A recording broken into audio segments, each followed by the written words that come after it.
दोस्तों, ये सृष्टि रहस्यों से भरी हुई है। अगर हम ध्यान दें तो हर देश में एक से बढ़कर एक रहस्य मौजूद है। ज्यादातर मामलों में लोग अपने साथ घटी रहस्यमयी घटनाओं का ब्यौरा देते हैं और बाकी लोग उसे कल्पना मानकर छोड़ देते हैं। लेकिन कई रहस्य ऐसे भी होते हैं जिनकी गवाही हजारों लोग देते हैं। ऐसी घटनाओं को कल्पना मानकर छोड़ देना बेहद ही मुश्किल होता है।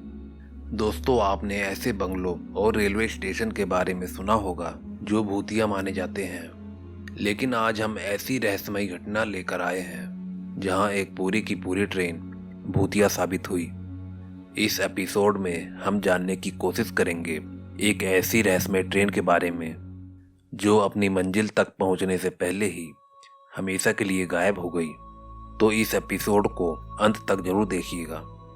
और दोस्तों, अभी तक आपने चैनल को सब्सक्राइब नहीं किया है तो जल्दी से चैनल को सब्सक्राइब कर लें और साथ में दिए गए बेल आइकन को भी प्रेस कर दें ताकि आपको नोटिफिकेशन मिलती रहे। और दोस्तों, अगर वीडियो इंटरेस्टिंग लग रही हो तो प्लीज़ एक लाइक तो जरूर कर देना।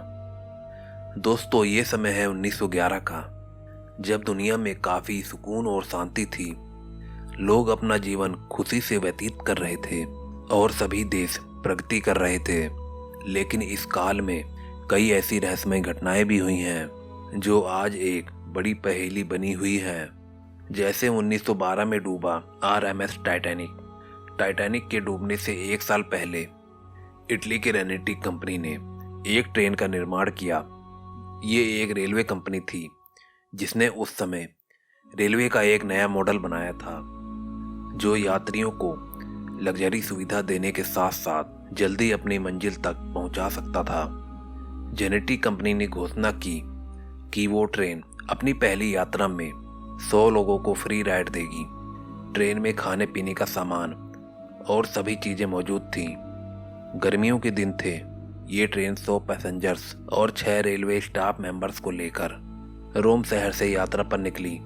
लोग हंसते खेलते अपना सफर एंजॉय कर रहे थे और ट्रेन का माहौल एकदम खुशनुमा था। ट्रेन को लोम्बार्ड टनल से होकर भी गुजरना था जिसके लिए लोग काफ़ी उत्साहित थे क्योंकि ये उस जमाने में बनाया गया सबसे बड़ा टनल था जिसकी लंबाई लगभग आधा मील थी। लोग बाहर से भी इस ट्रेन को गुजरते हुए देख रहे थे। लेकिन जैसे ही ट्रेन लोम्बार्डी माउंटेन के पास पहुंची, कुछ अजीब सा घटने लगा। इससे पहले कि ट्रेन टनल में जाती, ट्रेन में से 2 पैसेंजर बाहर कूद गए और ट्रेन उन्हें छोड़कर ही टनल में चली गई। इसके बाद जो हुआ वह इटली का सबसे बड़ा रहस्य बनकर रह गया। दोस्तों, ट्रेन टनल के एक तरफ से दाखिल हुई लेकिन दूसरी तरफ से बाहर नहीं निकली। बाहर खड़े हुए लोग और रेलवे स्टाफ काफ़ी हैरान हुए क्योंकि ट्रेन बाहर निकली ही नहीं थी।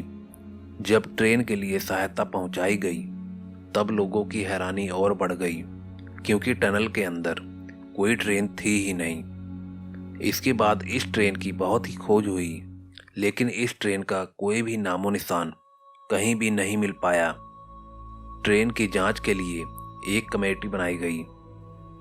जिसने ट्रेन को देखा था उससे पूछताछ की गई और रेलवे की सिग्नल मैन से भी पूछताछ की गई। कुल मिलाकर नतीजा यही निकला कि लोम्बार्ड टनल तक इस ट्रेन को जाते हुए सबने देखा, लेकिन उसके बाद इस ट्रेन को किसी ने भी नहीं देखा था। मीडिया में खबरें छापी गई और ट्रेन के सभी ट्रैक्स पर तलाश की गई। अब इस केस में नया मोड़ आया। इस हादसे के कुछ दिन बाद 2 लोग सामने आए जो मैक्सिको के रहने वाले थे। उन दोनों का दावा था कि वो भी इन पैसेंजर्स में शामिल थे। ट्रेन से जो 2 लोग कूद गए थे ये वही थे। उन्होंने बताया कि टनल में दाखिल होने से पहले उन्हें जोरदार आवाज़ सुनाई दी और चारों तरफ धुआं छा गया था। उन दोनों को गड़बड़ लगी और वो ट्रेन से कूद गए थे। लेकिन उन दोनों की मानसिक स्थिति काफ़ी बिगड़ चुकी थी। पहले तो लोगों को उनकी बात पर यकीन ही नहीं हुआ, लेकिन जब रिकॉर्ड्स चेक किए गए पता लगा कि वो भी इस ट्रेन के यात्री थे। फिर दोबारा से उस टनल की अच्छी तरह से जांच हुई लेकिन कोई भी फायदा नहीं निकला। अब मैक्सिको से एक डॉक्टर सामने आई जिसने दावा किया कि इस एक्सीडेंट के कुछ समय बाद उनके क्लिनिक में 104 लोग आए थे जिनकी मानसिक स्थिति खराब थी। सब के सब अजीब बर्ताव कर रहे थे और अपने अस्तित्व के बारे में कुछ ठीक से नहीं बता पा रहे थे। उन लोगों ने किसी ट्रेन का जिक्र जरूर किया था, लेकिन उनकी मानसिक स्थिति को देखकर उन्हें सीरियस नहीं लिया गया। कुछ दिन बाद ये 104 लोग फिर से गायब हो गए और इनका कोई सुराग कभी नहीं मिला। दोस्तों, रहस्य उलझता ही जा रहा था और फिर अचानक जेनेटिक कंपनी के इसी मॉडल को अलग अलग शहरों में देखने के दावे किए गए। कभी रोम में, कभी मैक्सिको में, कभी रशिया में, तो कभी जर्मनी में। यहाँ तक तो बात ठीक थी, लेकिन 1911 से करीब 71 साल पहले सन 1840 में जेनेटिक कंपनी की इसी ट्रेन को मैक्सिको में देखने का दावा भी किया गया।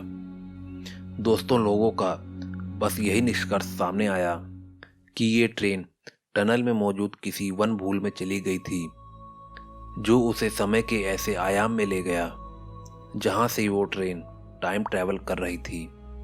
इस किस्से की सच्चाई के बारे में बात करें तो कुछ फैक्ट्स बिल्कुल सही हैं, तो कुछ के बारे में जानकारी नहीं है। 1911 में जेनेटिक कंपनी ने इस ट्रेन का मॉडल पहली बार बनाया था, ये सच है। ट्रेन 106 मेंबर्स को लेकर चली थी, ये भी सच है। जो 2 लोग टनल से पहले ट्रेन से कूद गए और उन्होंने आकर बयान दिया, ये बात भी सच है। वो 104 लोग जो डॉक्टर के क्लिनिक पहुंचे, उनका कोई पता नहीं चल पाया। ट्रेन टनल में दाखिल हुई और लोगों ने उसे दाखिल होते हुए देखा, ये बात भी सच है। ट्रेन दूसरी तरफ से बाहर नहीं आई, ये भी सच है। और उसके बाद ये ट्रेन आज तक नहीं मिली, ये भी बात सच है। और इटली के रेलवे डिपार्टमेंट में ये जानकारी आज भी मौजूद है। टनल में जाने के बाद ट्रेन के साथ क्या हुआ, ये भी एक रहस्य है। और इटली का यह रहस्य दुनिया के सबसे बड़े रहस्यों में से एक माना जाता है। दोस्तों, इस ट्रेन के बारे में आपकी क्या राय है? इस ट्रेन के साथ आखिर ऐसा क्या हुआ कि ये गायब हो गई? दोस्तों, कमेंट करके अपनी राय जरूर दें। और दोस्तों, अभी तक आपने चैनल को सब्सक्राइब नहीं किया है तो जल्दी से चैनल को सब्सक्राइब कर लें और साथ में दिए गए बेल आइकन को जरूर दबा देना, ताकि आपको आने वाली वीडियो की नोटिफिकेशन बराबर मिलती रहे। और दोस्तों, एक लाइक तो बनता है इस वीडियो पर। प्लीज़ दोस्तों, आप एक लाइक ज़रूर से कर दें। मैं मिलता हूँ आपको अगली वीडियो में, तब तक के लिए ओके बाय।